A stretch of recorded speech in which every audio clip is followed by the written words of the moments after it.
Hey traders, hopefully you're having a really good weekend. We'll be looking at 5 different charts here in this video. We'll be looking at Bitcoin, the dominance of Bitcoin compared to the overall cryptocurrency market cap. We'll also take a look at Ethereum as well on the top left there. We'll also take a look at some more traditional assets, looking at the S&P 500 because there is a pretty positive correlation within the overall risk on sentiment in Bitcoin and the overall cryptocurrency market. And then we're going to end it off with the US dollar index, which is the DXY. So let's start off looking at the Btc Dominance Chart. If you don't know, this is the percentage of Bitcoin's market cap compared to the rest of the cryptocurrency market as a percentage. So right now, Bitcoin represents 45.8% of the entire cryptocurrency market capitalization. So as of right now, we are seeing a pretty significant pullback here. Since kind of around March of 2021, spring around this year, we have seen a massive dump in the dominance of Bitcoin, meaning that altcoins are appreciating at a greater rate than BTC. Does not mean that Bitcoin's bearish. Like we saw in 2017, we have these massive altcoin rushes called alt seasons that we call it, and this is from the start of 2017 all the way until where we saw the end when Bitcoin was just about to hit that 20K range in January of 2018, December of 2017 there. So we've seen in the past massive bull runs do come, altcoin season arrives, and then we see market dominance decrease for Bitcoin, and this is our first push, and that's why we're still long-term macro bullish on the cryptocurrency market. Is this bull market is still pretty early in its infancy. We initially saw Bitcoin dominance rise because Bitcoin takes the lead first, and then the altcoins, after it's I guess you could say cleared the path for speculation, then altcoins start to rise, but usually BTC gets the injections of buy pressure prior to a lot of the altcoins. You do see some front-running coins, but this is like the overall market that we're talking about. So in my opinion, we are still going to see the Bitcoin dominance drop after we've seen a slight consolidation, and we'll talk about that when we look at Bitcoin and Ethereum, because it does look pretty promising for a continuation setup, even with the massive 50% drop that we have seen, or plus 50% drop for a lot of the alts, including the one we'll talk about in this video. But I think there is a lot of room to potentially grow, but we have to understand that there is times of consolidation, times of pullbacks in bull markets. This is a pretty aggressive one, but overall we are anticipating the momentum to continue, and we're going to be seeing this Bitcoin dominance slowly climb back up, which is going to be great.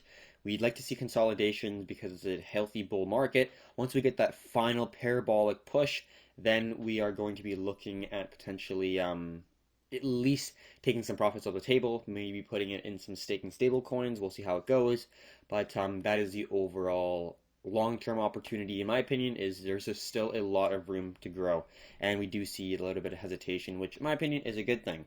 As of right now, we see around like the 40% level being a strong level of support for the Bitcoin dominance. Doesn't mean that it won't drop that, but that was kind of the main level of significance back in 2017. So very new market, lots more altcoins that have progressed compared to 2017, a lot more use cases there. So in my opinion, it's going to drop below this low of January 2018 in terms of the percentage of the altcoins versus BTC, which is going to be sub 35%. So we'll be taking a look at that. As of right now, for kind of this month and I think a little bit, we will probably see a consolidation, which is not necessarily a bad thing. So we're unfortunately going to have to be pushing a lot of our targets a little bit further back for the shorter term targets on some of the alts that we have talked about, which is not too big of an issue. So that's going to be the market cap for Bitcoin dominance. We're now going to take a look at BTC here, and then we're going to get a little bit of some beverage here, and then we'll take a look at the weekly, and then slowly walk into a smaller time frame. Also, if anyone doesn't know, this is the volume for Bitcoin when you're averaging basically all the major retail exchanges. Instead of just looking at one single exchange like Binance, you can look at a bunch of them, and you can see, if I open this up right here, Performante Trading, it is a script or a piece of code that we've been able to create internally within our Discord. thank you very much for the people who have incorporated their efforts on that. So now going on to BTC, this is starting off the weekly chart. Massive move to the downside, over 50% from the high here. A lot of people are talking about it dropping to 22K. Does make sense if we are looking at it from a head and shoulders perspective. Not perfectly in line with the 20K retest. I don't think it's going to go there, but the reason I think a lot of people are looking at that 22K range is because this head and shoulders, hopefully you are able to identify it. If not, let me just draw it very quickly here for you within a simping tool. Right here. And then how we draw our head and shoulders, this is the head, this is the neckline right here. So we draw from the neckline, or I guess from the head, very top of the head to the neckline, a distance, as we can see within this arrow. And then this is the arrow that we are looking at here, a little bit higher up and a little bit less. Let's just copy that, paste it in there, and we see around 26, 25, a little bit of extension towards like the 22, which would maybe be somewhere around there. We don't exactly know. I don't think it's going to be passing this point. I guess some people could have drawn the neckline a little bit further down depending on where they're wanting it to break. I personally don't think it's going to be looking that far in terms of price moving to the downside. I think around the 30K zone is going to be a major level of support, as we can see with a massive wick to the downside, indicating buy pressure, picking up the price as soon as it drops below into this buy range or this support zone here. So we'll take a look at the smaller time frames. I think in the longer picture, what we'll be looking out for is, let's take a picture here again. From this low, we see a higher low, even though it's a massive sell-off. This is still a higher low. I think it will be quite a bit of a consolidation, but this is my first option. We see a descending zone here. This is a higher low. We're able to see a series of higher lows and lower highs, creating a squeeze within the structure. So this is going to be a massive continuation pattern to the upside, in my personal opinion, where we had the initial move down here from the high of, let's say, 64K all the way down to 30K. We're probably going to see some consolidation where we're going to see a series of lower lows, maybe some higher lows like that. Instead of a descending wedge, we might get like a symmetrical triangle, but I think that's going to be the overall continuation pattern that we're going to be looking out for. Let's redraw that in the correct method. Something similar to this, where we see a low and then a higher low. So let's say this is a low, this is the consolidation, massive parabolic push, and then you get this banana kind of consolidation, and you get the big sell-off that we are currently seeing right here. Big sell-off, but it's still a higher low from the 30K zone. I think we'll have a little bit of a rise, a little bit of a fall, creating a nice squeeze for the price action to contract the volatility. So that's what we're looking for right now, and in order for that plan to be able to come into fruition, this 30K support zone needs to be the low. We can't pass this area. So what we're going to be looking at right here is seeing if there's a potential opportunity for reversal. Does not mean that we're going to be entering. Leverage is not something that I think anyone should be using right now with the amount of volatility that we have been seeing, unless you're like an absolute scalper, or if you're using very small leverage. But overall, I'm just patiently waiting.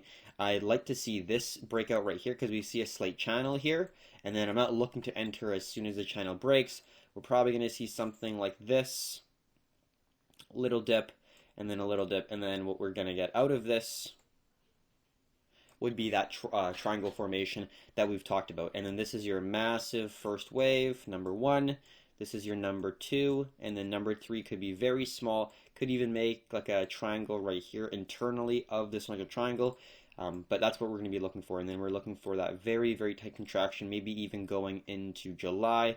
You can see it does have a lot of time that we could be looking at before we see any real structure form. But that's going to be the first option that we're going to be looking out for. Is I do think that this is indicating, to me at least, that there's a tremendous amount of buy pressure with the amount of wicks that we've seen.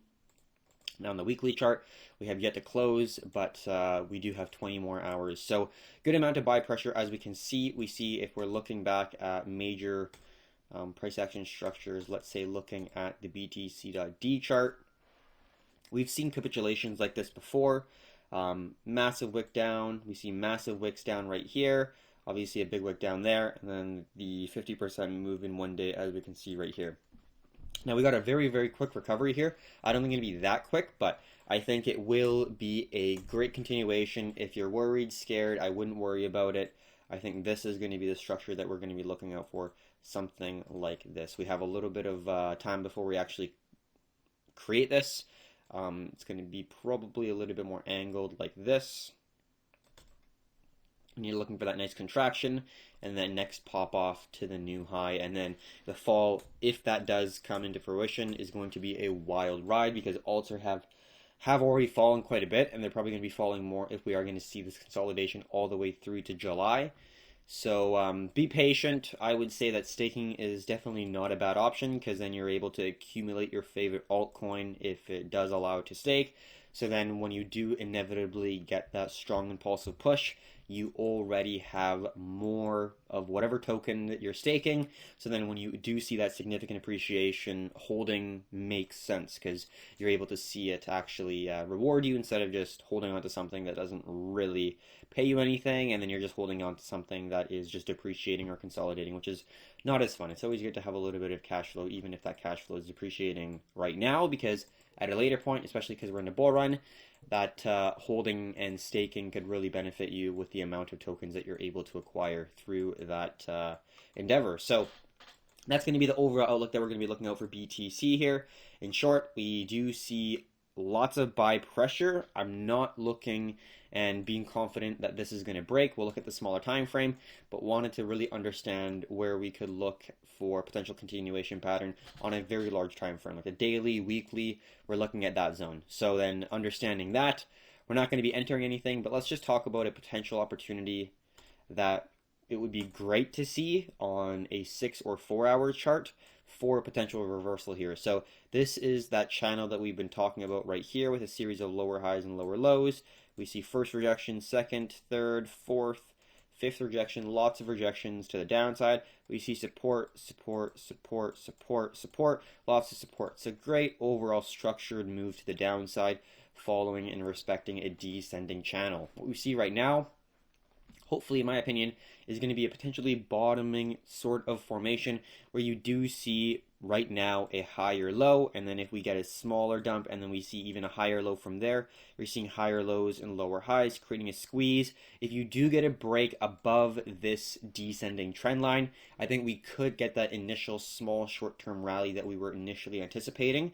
We're going to get that small little short-term rally, and then you're going to get that slight move down, and then you're going to be continuing, and then this is going to be that major continuation pattern that we are talking about within this symmetrical triangle there. So that's going to be the outlook that we're going to be looking for. We're not going to be entering here, but what we want to see is right now it looks like a potential double bottom where you see lots of wicks candle closures at that zone and lots of wicks to the downside. Same thing here, candle closures with wicks to the downside. The first injection of buy pressure had a lot more wicks, a lot more buy pressure. The second one is holding at that major key zone, which is great to see. And what we're going to be looking for is a break in a zone of confluence, which would be not only this horizontal zone, but this descending zone right there, creating a zone of confluence right there for the sellers. Once we're able to get this at a actual break, so right now we're in this trading range right here.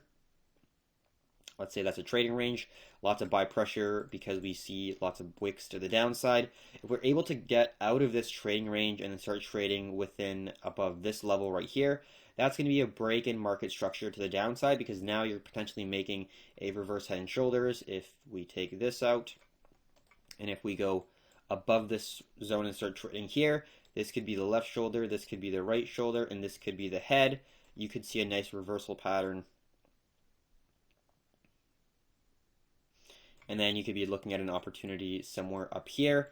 You could see a nice resistance because you see 1, 2, and this is your third, which would be fantastic. And then you're setting yourself up because this is a higher low. You're going to get that higher low and that final consolidation to kind of shake out the weak hands out of the tree because they are just too impatient.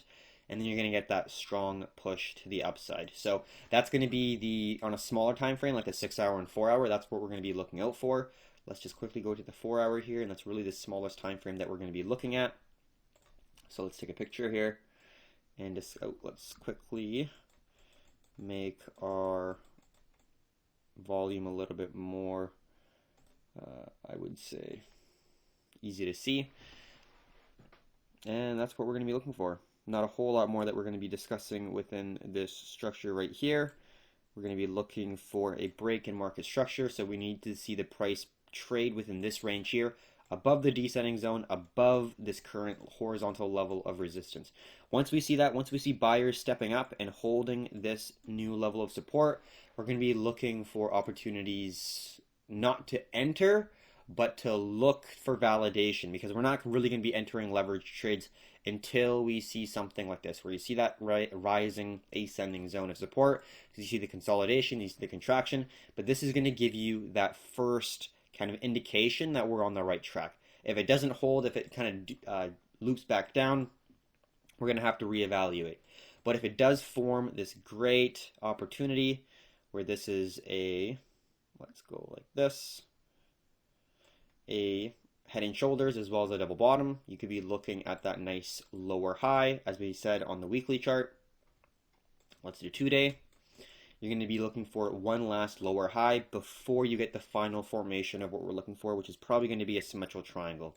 So that's going to be the overall outlook for BTC. We'll take a look at Ethereum now, because it's looking like it's setting up somewhat similar. It's going to be a little bit different, but that's going to be the next major contraction before our huge impulsive push that I think everyone's going to be anticipating for. So like I said, and have been saying, stay patient. I think it will come into fruition. We just need to understand that it takes time. It's never going to be a straight line from A to B in the markets. You're going to have bumps in the road. You're going to have to be able to eat a little bit of red, stay patient, and just understand that you're never going to go in a straight line from A to B without having some bumps in the road. So have confidence, understand what you're investing in, and you'll be fine. So we're going to be looking at Ethereum now. So let's close this. We've already looked at Bitcoin Dominance Chart, and we see a very significant contraction here within Ethereum. Let's go to the weekly chart and then start from there.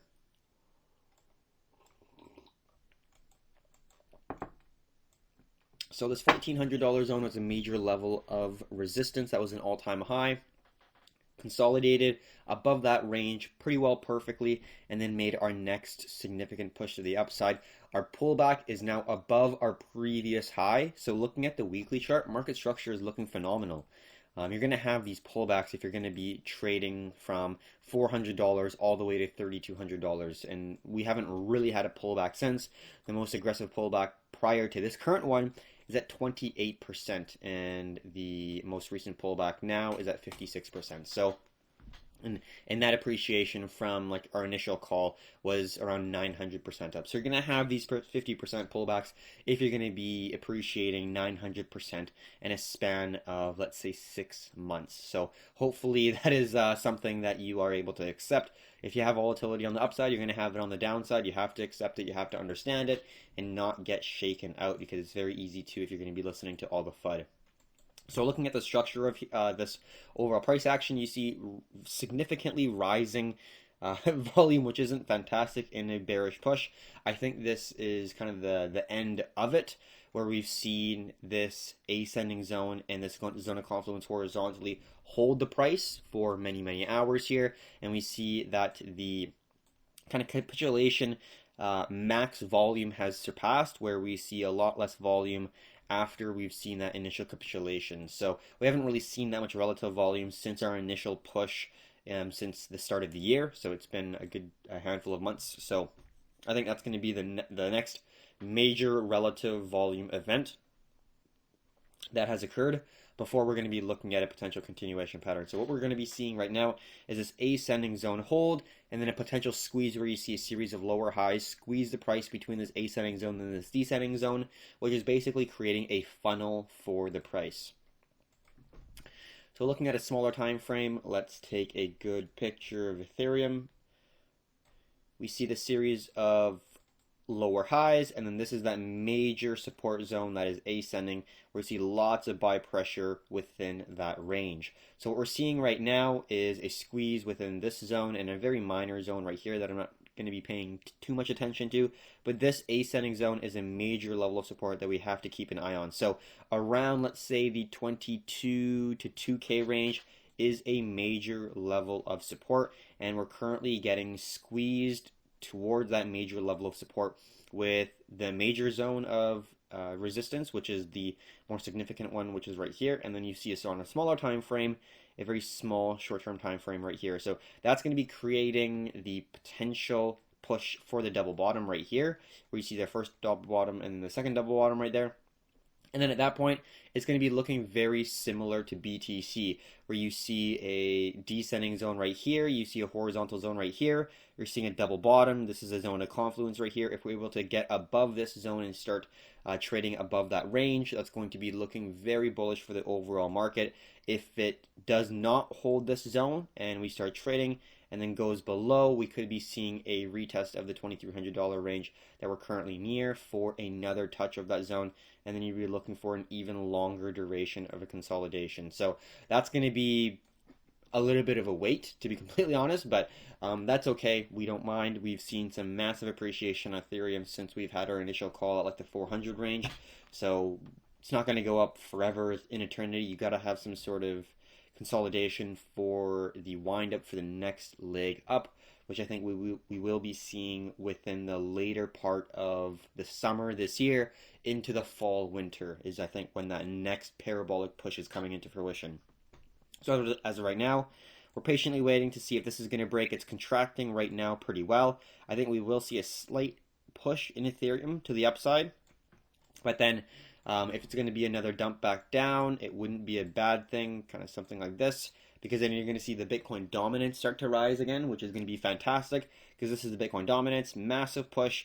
It'd be great to see a slight pullback, lots of kind of volatility, but the overall trend is moving up for the Bitcoin dominance, and then the next dump down is going to be a huge run-in for the alts as well. So that's going to be, in my opinion, the potential outcomes that is the highest probability. When we're looking at a small time frame here, we see that massive capitulation event had more volume than really any other time since March 2020. So pretty unbelievable.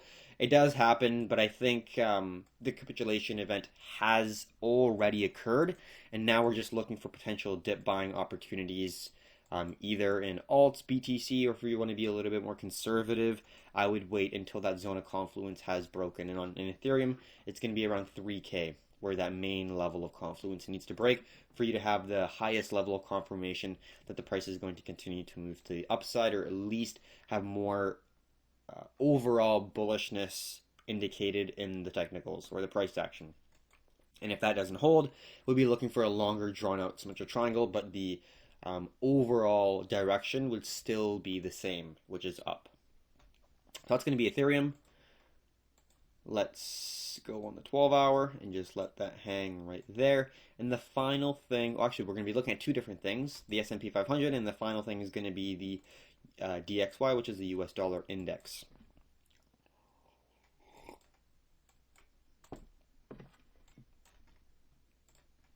So let's look at the weekly here of the SPX 500 USD. This is just a futures chart, so there's no gaps or anything, which I kind of like more so than having a bunch of gaps everywhere. So this is the expanding zone that we've seen that has been kind of playing out since we broke at the start of 2021, where you see a series of higher highs and lower lows. Usually this is not great to see at the top of a zone, but it does kind of seem like we're just continuing to move to the upside after we broke above this major level of resistance right here around 3,600, 3,680, which is the main zone that we were talking about. Since that break, we looked at this zone and said our target's going to be, I would say, like 4,750, 4,800, and we're slowly inching to that major level, which is going to be the first major target for this overall structure. After the break, we saw an expanding pattern again, because this was the first expanding pattern. Then we saw another expanding pattern, so lots of expanding volatility, which isn't really fantastic. I don't love it, but we're not really trading the S&P. We're just using it as a form of market sentiment to some degree here. So then we are looking at that expanding zone right here. We see that it is increasing in volatility, but we're really basically at the high of the resistance. It is able to hold. Like on the weekly chart, we see lots of wicks to the downside, pushing the price back above this major level of support at 41.15, which is great to see. And on the 2-day, on the daily, we see a candle close below it. but a bullish candle came right back and picked it up above this current level of support. So great to see overall. If we do fall, you're going to be looking at this potential support zone right here, this ascending zone. We could be looking at it like this. I'm gonna open it up a little bit more just so we have some room to wiggle if it does move to the downside. So as of right now, we are currently holding. Let's just take a picture and talk about it a little bit more. So right now, we've got a couple options here. Option number one is if we do hold this zone and then we're able to get a nice squeeze, and then you continue to hold this ascending zone. So the next target's going to be around like 4,300 within this expanding level right here, or expanding zone. The second option is if we consolidate here a little bit, and then you'd be looking for this series of higher lows to continue.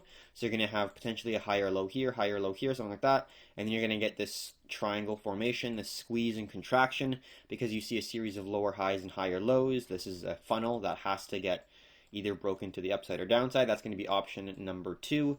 And option number three is if we are actually going to be dropping to this zone, creating a lower low than that zone. You could be looking for even like an expanding zone. You could say channel. I would say because we're seeing such high amounts of expanding zones, you see this zone, you see this zone. You might see something like this, where you see an expanding zone, and then you see like a little bit more mellow like this. Kind of like we saw right here. This is an expanding zone like we saw right here. We could see something similar where you're going to see a slight consolidation, contraction, and then the next push up. Wouldn't be too surprising. If we see a contraction in Bitcoin, I do expect the S&P to be contracting to some degree. When we have these massive parabolic pushes, they're usually somewhat similar. Like we can see from 2021, look how aggressively bullish the S&P has been. Same thing with alts and BTC, and we're finally kind of topping at this point where we're seeing a little bit of curl within the S&P as well. So not perfectly correlated, but we do see a lot of similarities when we're talking about sentiment and overall bullishness for risk on assets, where Bitcoin, in my opinion, is less, in terms of how it's traded globally, it's less so a gold and a safe haven asset and more still in terms of a speculative risk on asset, and even more so with the alts. I don't think that they're classified as a store of value in terms of immediate action just yet. I think over time, yes, it's a great store of value, but if there's a massive fear event, the first place that people are not looking at is going to be Bitcoin. It's probably going to still be cash. So we have to take that into consideration. So that's the S&P. I think it's overall bullish. Even if you do see a slight pullback, the technicals are indicating that we could see a nice expanding zone, kind of similar to what we saw between February and March of 2021, where it's going to be winding up for that next push up. And if we're taking a look at a larger time frame, 2-day, weekly, we see a nice expanding wedge that we are respecting pretty well. So looking great overall for the S&P. I think it's going to be continuing to the upside, which is working well with our analysis in the cryptocurrency market. Not perfectly correlated. It's not like it's like 0.8 or 0.7, some really high number, but there is correlations if you're looking at market sentiment between traditional risk on assets like S&P, tech, and BTC and cryptocurrency markets. All right, so the final thing that we're going to be looking at here today is going to be the we just looked at the S&P 500. We're going to be looking at the US dollar index DXY. So we have been seeing some pretty aggressive selling here, weakness within the dollar compared to the basket of currencies globally. A lot of it's euro, but we see that US dollar being a risk-off asset when there's massive fear, uncertainty, like we saw at the start of the COVID pandemic in March 2020. We saw a massive rise and increase in the demand for US dollars, like we saw right here.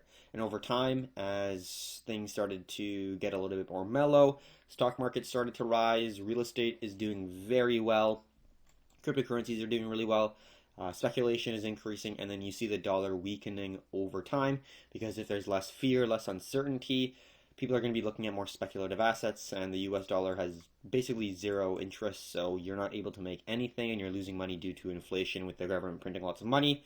You're just losing more money, so it's not really an investment worth taking unless the investments that you currently holding are depreciating at a very significant rate, which is not great. As of right now, we don't see that, so I don't think there's going to be a whole lot of interest within the US dollar from a fundamental standpoint. From a technical standpoint, we do see an expanding zone. As we can see, we've seen continuation patterns come in each time we've seen a leg down, continuation pattern, leg down. On the monthly, we are holding a major level of support, so we have to take that into consideration.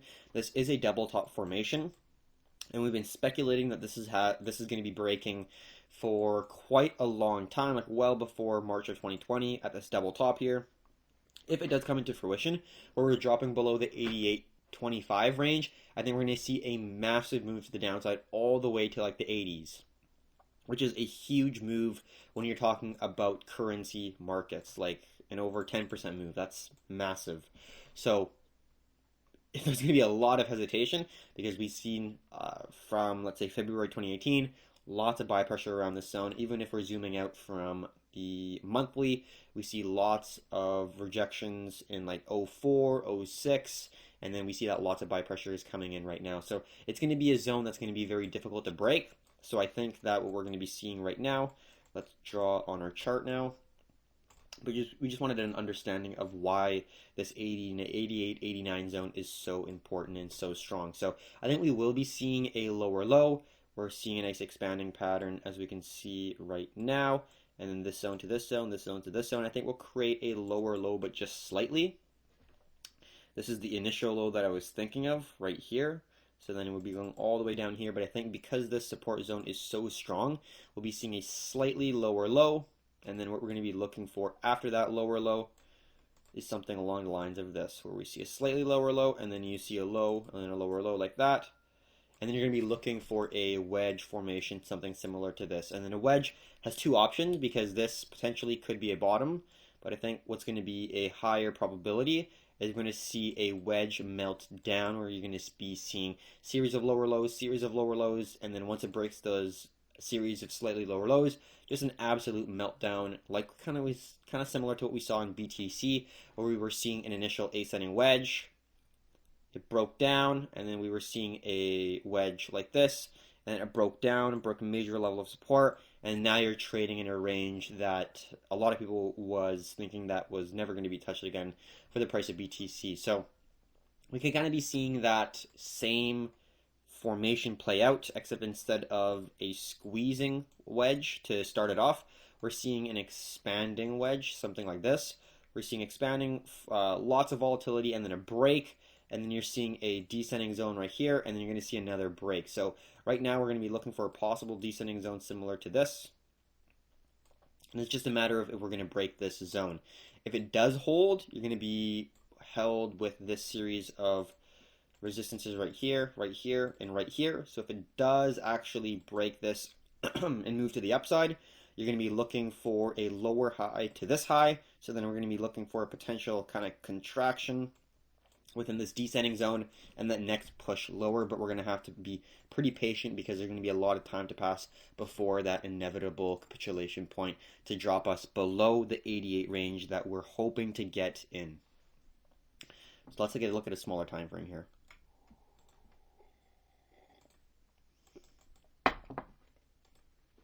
Stick to the 2-day. So as of right now, we are holding a major level of support. If we're going to like the monthly or weekly, we see that there is wicks to the downside, but candle closures are at this current level. So right now we're facing a potential double bottom formation. I think we will form a lower low here to trade within the 89 range. And just like we said, we're going to be looking for a descending wedge. Hopefully it is going to be breaking to the downside, but from a technical standpoint, it does still look pretty bearish, and we want to be seeing the US dollar fall, not perfectly in confluence with BTC and our alts doing well, but you'd like to ideally see the DXY consolidate or move down when you're looking to long alts or anything that's speculative within the cryptocurrency market. So as of right now, there's no massive parabolic push to the upside that is forming, in my opinion. I see lots of expanding formations with volatility increasing as it's continuing along the pattern. We've just broken fresh this expanding wedge to the downside, so there's still some momentum until we hit our first target. That's going to be around the 88-89 zone. And on the monthly, we see that there has been a lot of buy pressure, and we've seen already the price project and validate below this major level. So we see that wicks to the downside are present there. Doesn't mean that we're going to be making there guaranteed, but we've already seen price surpass this level of support and come back. So I think we've already seen it just touch that range, and then we're going to be seeing a little bit of a lower low here for the DXY, or at least that's what the indication is on the technicals here. And then at that point, we'll just assess where the price action is. So that's going to be the end of the video. Hopefully you enjoyed it. Not a whole lot more we're going to be touching on here. Hopefully you have been pretty patient. It's been a difficult thing to navigate, to say the least, to some degree, in terms of, I would say, people asking us, hey, what do we do? We bought a ton of X coin and it's down X%. Do I sell it all right now and just cut the losses? And that is something that you need to understand before actually getting into the trades. Set stop losses, have a game plan before actually placing any trades. If it's an investment, know why you invested. Maybe you should look into staking, because then you're actually being able to make a little bit more of that token when you are holding it. So it's not just like you're just holding an asset that's appreciating, you're not really getting anything out of it during that time you're in red and having those unrealized gains. So hopefully you are able to get something out of this. Hopefully we're able to bring you some value and some perspective, because there is a lot of FUD within the market, which I don't really agree with, and I don't think our team really agrees with. Our projection for the end of the year is still definitely at the forefront of our minds and our discussions when we do talk about kind of what is to come for the end of this year and for the rest of this year. So hopefully everyone is having a good weekend. Hopefully you are remaining patient and you are understanding that this is a long-term game. Shorts are great if you are able to make money from them, but in a bull market, I would say having the patience to just load up on alts when there is a lot of fear and uncertainty within the market would be a really good potential playbook if you are able to invest money that you feel comfortable investing. Obviously, don't take out loans to invest. Definitely not a good idea.